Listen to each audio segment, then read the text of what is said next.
Hey everybody, it's Chris with Life 180, and today I want to talk to you about why Index Universal Life is never the right product to use when it comes to infinite banking. Now, before I get into details, I know there are a lot of people that are gonna say that I just don't like Index Universal Life. I'm gonna squash that real quick, and let me tell you, I believe Index Universal Life actually has a place in the market. I know that's kind of sounds contradictory compared to a lot of the videos and a lot of the content that I make. However, I would say that Index Universal Life isn't always bad. My belief is Index Universal Life is one of the most missold products on the face of the earth when it comes to financial services. A lot of people are selling it as this rich man's Roth and this alternative, and it can be way better for you. And all these assumptions are put into place through actuarial science that say, hey, we can assume. I looked at a Transamerica contract the other day that had a base assumption of a 7.1% internal rate of return, or not internal rate of return, but an assumption of the index strategy of what it would perform at every year. The challenge is there are too many variables and too many moving parts inside of IULs. Not only that, when you look at the assumptions that are made inside of an IUL contract, they sell based on this 6.4 to 7.1 assumption is typically, depending on the cap rate of the company, AG 48, which is a regulation that basically makes it so you can't adjust the illustrated rates, and it has to be provided in the illustration based on current cap rates, current fees, so on and so forth. But the challenge is there's about 7 levers that an IUL company can leverage to move and change profitability, change expenses inside of the policies. And I know there are a lot of people out there that say it doesn't happen. Well, guess what? It does, and it does happen every single time. And for everybody who's saying that it doesn't happen, I just go back and look for every company 10 years ago and look at what the cap rates were in those policies that were being marketed at 13, 14%. And a lot of those policies now, the cap rates on the new generation of products are 11%. But the bottom line is, if you go back to the original policies, they've reduced the cap rates in those policies. And my biggest issue with Index Universal Life is just the lack of transparency. The fact that there's no regulatory rules in place that require a life insurance company to disclose the cap rate changes in products that they're not currently selling.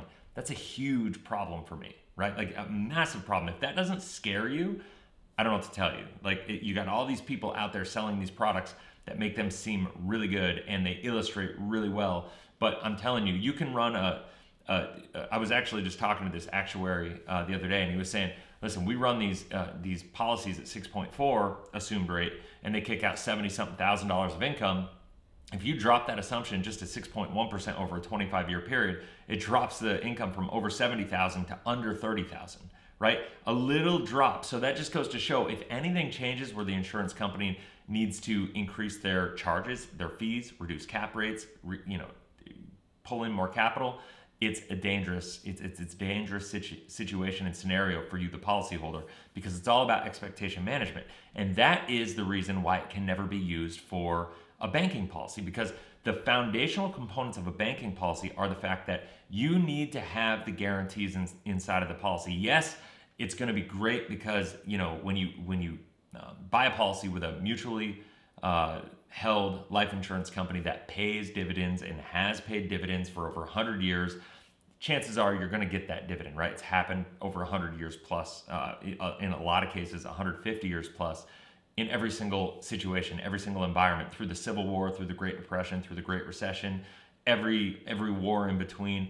Dividends have always been paid because life insurance companies are super conservative.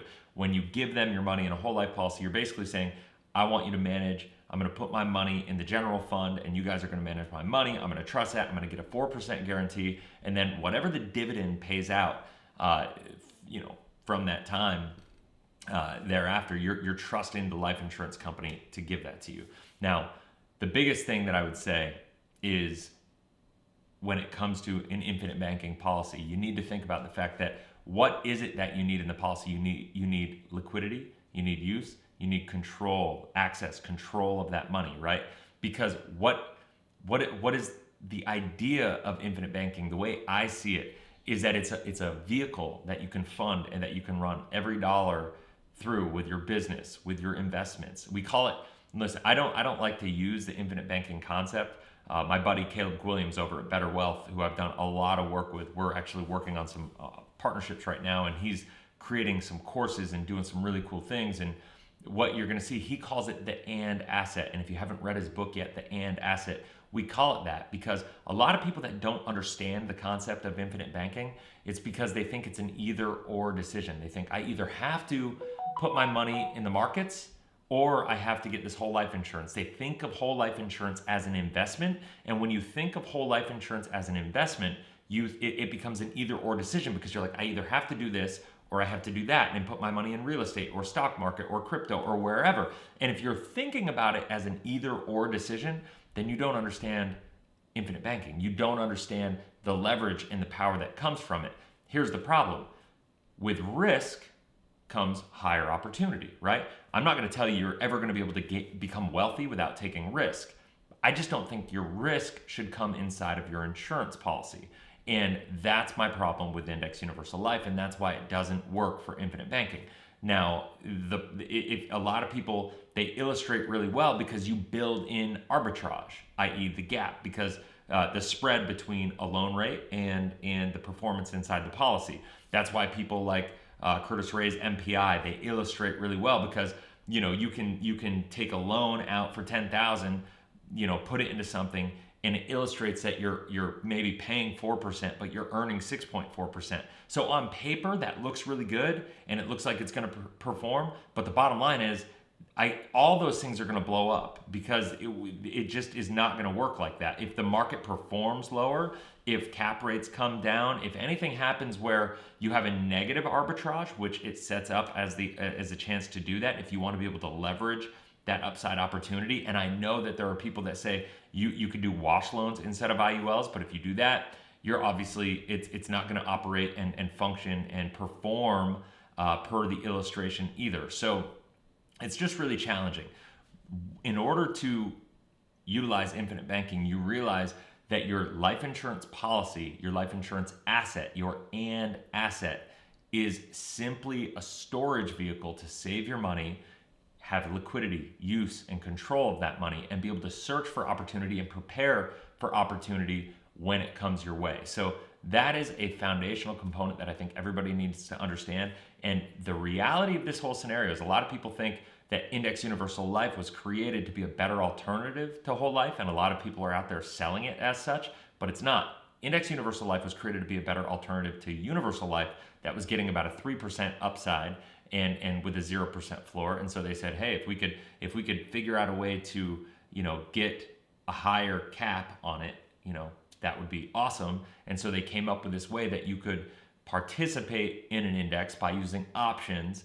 And the reality is, if that was so good, and if it was going to perform so amazingly, the life insurance company would put more of their money in there and the performance of their general fund would go up. But the bottom line is they don't do that. And you're never going to be able to separate the performance of a general fund of a life insurance company, and you're never going to be able to separate the performance of an IUL, because if an IUL, a segment of IULs, like let's say they sell $1 billion or $500 million of an Index Universal Life policy this year, and that policy performs amazingly above and beyond the general fund, that means that's eating into their general fund, right? Like they can't do that over a long period of time. You can have years where that works that way, but at the end of the day, the money is not directly participating in the index. It's a portion of the general fund that's being put inside of the index, right? And you're just participating in the general fund's participation in that options trade, right? So that's a portion of it. So you're never going to be able to outperform the general fund. And so what's going to happen is, if the general fund performance is dragged down in other areas and this is holding it up, the options trading is actually doing really well and holding it up, they need to do what they have to do to keep the general fund up to handle all the other guarantees that they have going on with annuities and other whole life products and guaranteed products of that nature. One of the things that I always tell, and I'm going to end with this just so you understand, and this is just kind of like a little bonus question or a bonus statement.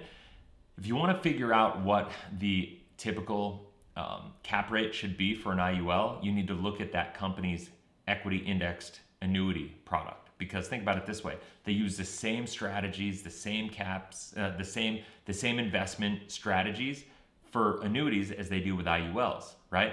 Why is it that a company that has a cap rate of 13% inside of an IUL, their equity index annuity that uses the same concept of how they build their cash flow, and they use the same options trading strategy that they do with the IUL, they do the same thing for annuities. Why is it that a 13% or 11% cap rate in an IUL will be 4.5% to 5% inside of an annuity? It's because inside of an annuity, they don't have the ability to change those cap rates. They're stuck where they are.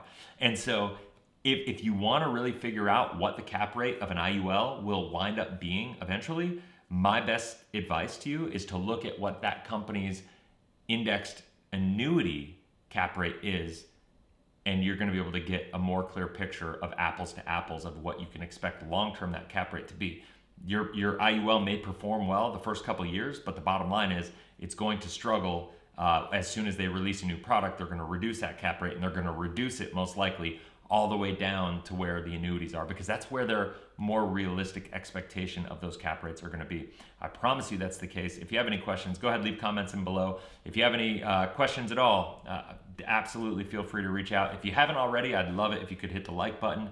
Hit that subscribe button if you haven't already. I'm releasing videos like this all the time. Hit the bell, that way you get notified every single time I launch one. So once again, I apologize for being gone the last couple days.